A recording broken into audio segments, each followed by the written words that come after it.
नमस्कार दोस्तों, हाजिर हूँ मैं आज कुंडली का एक महत्वपूर्ण विषय लेकर।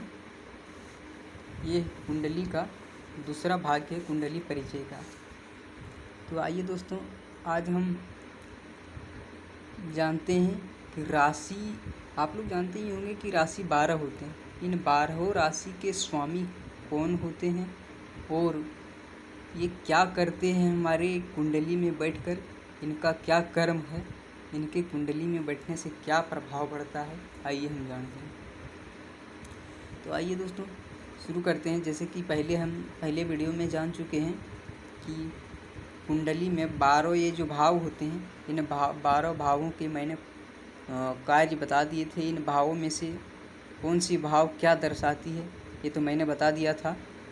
ये लग्न होता है, ये द्वितीय भाव होता है। ये लग्न में व्यक्तित्व के बारे में जानते हैं, द्वितीय में हमारी अचल संपत्ति के बारे में जानते हैं, तृतीय पराक्रम का होता है, और ये चौथा जो है हमारे स्वर्ग अपने आप जो अर्जित करते हैं संपत्ति, या हमारे माता के लिए भी होता है।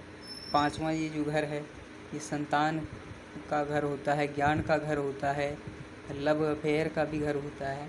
ये छठा जो घर है हमारा, छठा, इसमें हमारे ऋण उनके बारे में बताते हैं। कोई दुर्घटना चोट चपेट लग गया तो इस घर से पता लगता है। सप्तम स्थान ये जो पत्नी की दाम्पत्य जीवन की और साथ में व्यापार का भी दर्शाती है। आठवां घर ये है, इसमें किस दुर्घटना, आयु या कोई बड़ी बीमारी से परेशान है तो ये इससे पता लगती है। नौवां घर हमारे भाई का होता है, हमारे भाई किस प्रकार ये हमें पता लगता है। 10वां घर हमारे कर्म का होता है, नौकरी उकरी का या पराक्रम, ये पिता के साथ कैसा संबंध है, ये सारे 10वां घर से पता लगता है। और 11वां घर ये हमारे आय का, 12वां व्यय का।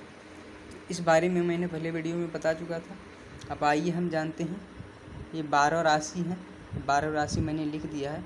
आप सब जानते होंगे कि 12 राशि होते हैं। इन 12 राशि के स्वामी होते हैं, ये स्वामी भी मैंने आगे लिख दिया है।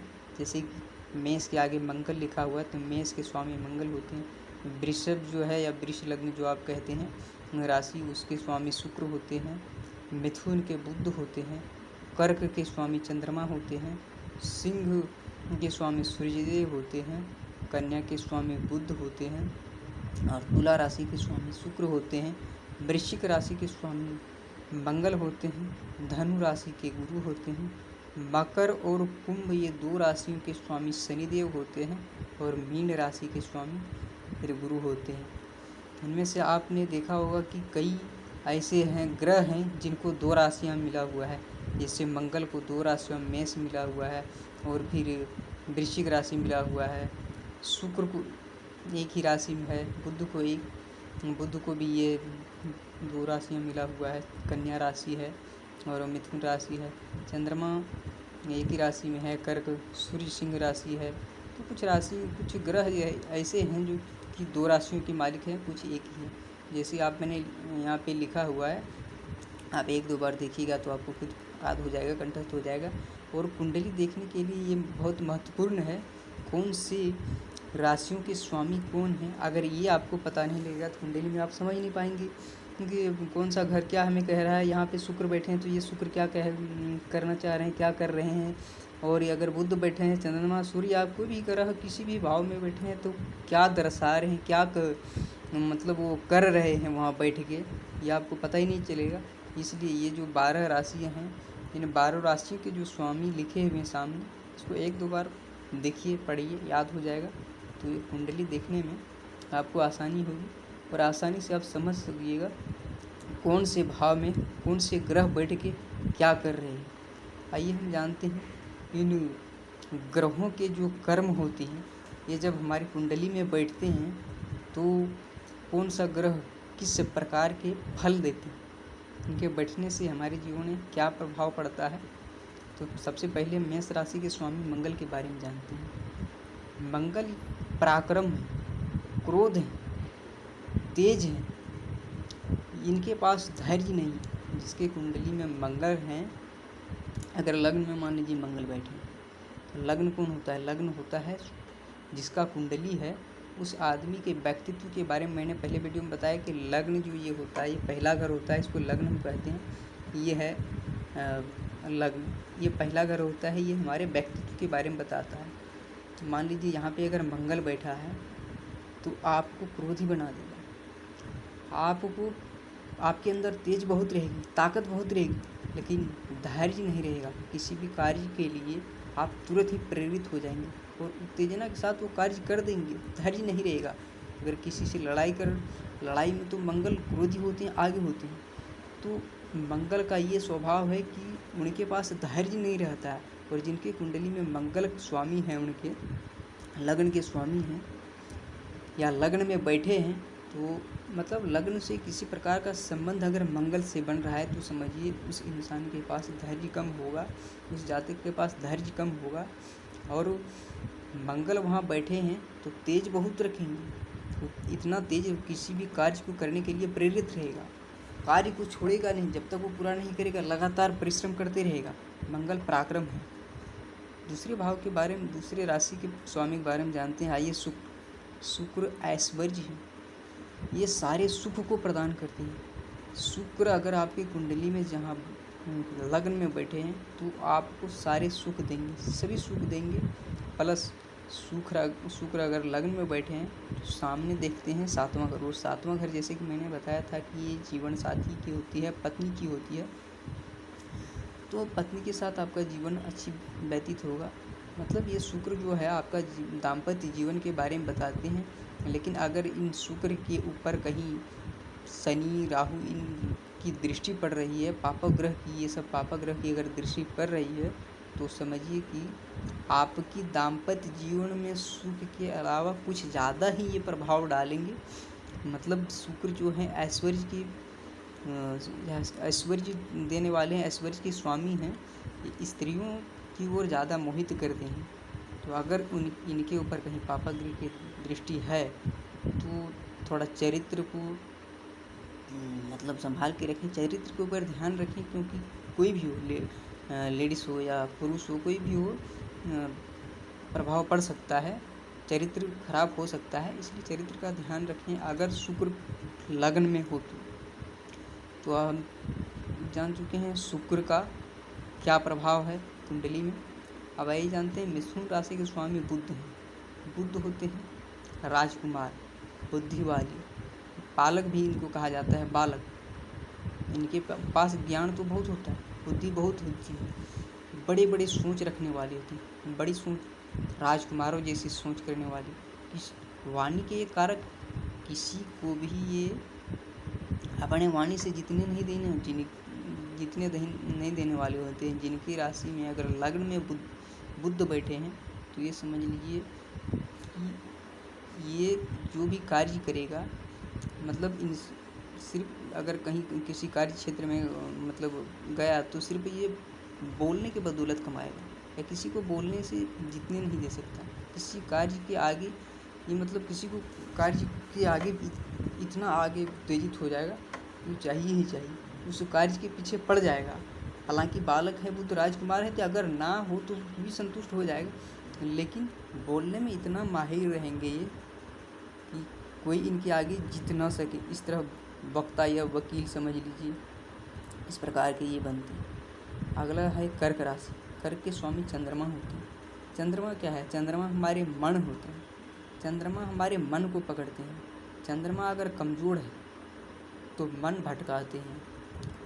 मन, मान लीजिए चंद्रमा किसी भाव में बैठे हैं, जिस भाव में बैठे हैं उस भाव को ये त्रस्त करेंगे, उस भाव को कमज़ोर करेंगे। अगर चंद्रमा कमज़ोर हैं तो इनकी डिग्री होती है, वो आगे हम बताएंगे आपको इनकी डिग्री कैसे देखते हैं।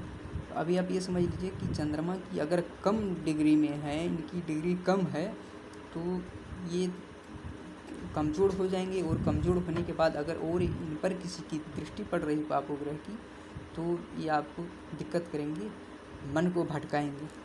अगर चंद्रमा सही है, इन पर किसी की दृष्टि नहीं है, तो फिर अच्छी सोच आएगी, मन में अच्छी भावना आएगी। लेकिन चंद्रमा कमज़ोर है तो आप मन शांति के लिए चंद्रमा का उपाय करना पड़ेगा। और मेन चंद्रमा को ही सारे ग्रह परेशान करते हैं, इसलिए चंद्रमा को देखना जरूरी होता है कुंडली। तो चंद्रमा के बारे में जान लीजिए कि चंद्रमा ज़्यादा मन को भटकाती है। आइए दोस्तों, अब दूसरा चलते हैं। अगला सिंह राशि है, 5वां। इनके स्वामी सूर्य होते हैं। सूर्य हैं ग्रहों के राजा, और ये जिनके स्वामी, राशियों के स्वामी, लग्न के स्वामी उस लग्न में सूर्य बैठे हैं या उनके स्वामी सूर्य हैं, समझ लीजिए वो बड़ी बड़ी सोच रखेगा, राजाओं वाली। उनके पास सारे सुख भी होंगे, लेकिन उनके पास अहंकार होता है, अहंकार आ जाता है, क्योंकि सूर्य जो होते हैं वो राजा है, वो चाहते हैं हम जो कहेंगे वो। तो ये सिंह राशि के स्वामी जो सूर्य हैं, ये सूर्य अपनी तरह उनको प्रेरित करते हैं, राजाओं वाली सोच आने लगती है। अब आइए दोस्तों आगे चलते हैं। ये छठवां राशि जो है कन्या, कन्या के स्वामी बुध होते हैं। बुध के बारे में मैंने बताया ही कि वाणी के में ये तेज होते हैं, किसी को भी बोलने में जीतने नहीं देते हैं, और ये बोल के ही मतलब किसी भी क्षेत्र में आगे बढ़ते हैं। अधिकतर ये वकील वगैरह कार्य में या किसी भी वक्ता या प्रॉपर्टी डीलर, मतलब बोल के दलाली वगैरह, बोल के कमाने वाले, बोल के जीतने वाले, इसमें ज़्यादा इनकी बुद्धि चलती, बुद्धि तो होती ही है। तो बुद्धि के बारे में बताएं। तुला राशि शुक्र है, फिर शुक्र के बारे में भी हमने आपको बताया कि शुक्र ऐश्वर्य के स्वामी होते हैं, ऐश्वर्य के मालिक होते हैं। ये इनसे ही अधिक हमें शुक्र से मिलती है, ऐश्वर्य ये सारे प्रदान करते हैं। लेकिन ध्यान रहे, चरित्र पर ध्यान रखना पड़ता है, क्योंकि अगर इन पर किसी पाप ग्रह की दृष्टि पड़ती है तो फिर शुक्र ज़्यादा मोहित करते हैं स्त्रियों की ओर, तो ध्यान रखें। अगला है वृश्चिक, इनके राशि स्वामी मंगल है। मंगल के बारे में मैंने बताया कि मंगल होते हैं क्रोध, ये क्रोध अधिक लाते हैं। फिर 9वां राशि है धनु, धनु के स्वामी है गुरु, गुरु है ज्ञान, गुरु होते हैं ज्ञान के कारक, संतान के कारक, और सुख के भी कारक होते हैं, धन के भी कारक होते हैं। तो गुरु जहाँ बैठे हैं कुंडली में, आप अपना कुंडली को जब देखिएगा तो आप समझिएगा कि मैंने पहले भाव के बारे में बता ही दिया, कौन से भाव किस चीज़ के लिए है। अगर कुंडली में मान लीजिए यहाँ बैठे हैं गुरु तो आपकी ज्ञानी बनाएंगे, यहाँ बैठे हैं तो आपकी अचल संपत्ति में वृद्धि करेंगे। उसी प्रकार से जिस भाव में गुरु बैठे हैं उस भाव की वृद्धि करेंगे। तो कुंडली में गुरु जो होते हैं वो सुख के कारक होते हैं, संतान के कारक होते हैं, ज्ञान के कारक होते हैं। ये सारे कारक गुरु होते हैं। गुरु से अगर इन चीज़ों के बारे में कुंडली में देखना हो तो गुरु को एक बार ज़रूर देखें। आइए अगला चलते हैं। 10वां राशि जो हमारी मकर, मकर के स्वामी शनि हैं, और शनि देव जो होते हैं ये न्याय कारक हैं। ये किसी भी कार्य में विलंब करते हैं, लेकिन उस कार्य को सफल जरूर करते हैं। हालांकि इनको पापग्रह कहा गया, ये कष्ट देते हैं, थोड़ा कष्ट प्रदान करते हैं, किसी भी कार्य करने में थोड़ा लेट जरूर करते हैं। और कभी वैसे ग्रह में, वैसे भाव में अगर बैठे हैं तो इनसे चोट चपेट, दुर्घटना या बीमारी का भी प्रॉब्लम हो सकती है। लेकिन कार्य अगर ये लग्न में बैठे हैं तो जो आप चाहेंगे वही होगा, लेकिन जब आप चाहेंगे तब नहीं, जब ये चाहेंगे, क्योंकि इनका काम है विलंब करना, इसलिए ये विलंब करते हैं हर कार्य। अगला 11वां राशि भी शनि की है, कुंभ राशि। तो एक शनि के बारे में बता ही दिए। 12वां राशि है मीन, इनका स्वामी गुरु है। गुरु के बारे में बताएं आपको, ये ज्ञान देते हैं, ये संतान के कारक होते हैं, और ये सुख के कारक होते हैं, धन के कारक होते हैं। तो दोस्तों इन 12 राशियों के बारे में हमने जाना, और 12 राशि के स्वामी के बारे में हमने जाना, और इन स्वामी का जो कार्य है, कर्म है, ये हमारे कुंडली में बैठ के क्या क्या प्रभाव दे रहे हैं, कौन से भाव में बैठ के, इसके बारे में आज हमने जाना। अगले वीडियो में फिर हम आपको बताएंगे इन ग्रहों को लग्न में बैठने से क्या प्रभाव पड़ता है, फिर द्वितीय घर में बैठने से, तृतीय घर में बैठने से, इन 12 भावों में इन एक एक ग्रह को बैठा के हम आपको बताएंगे कि कौन से ग्रह किस भाव में बैठ के क्या फल देते हैं। तो नमस्कार दोस्तों, आज के लिए इतना ही। नमस्कार।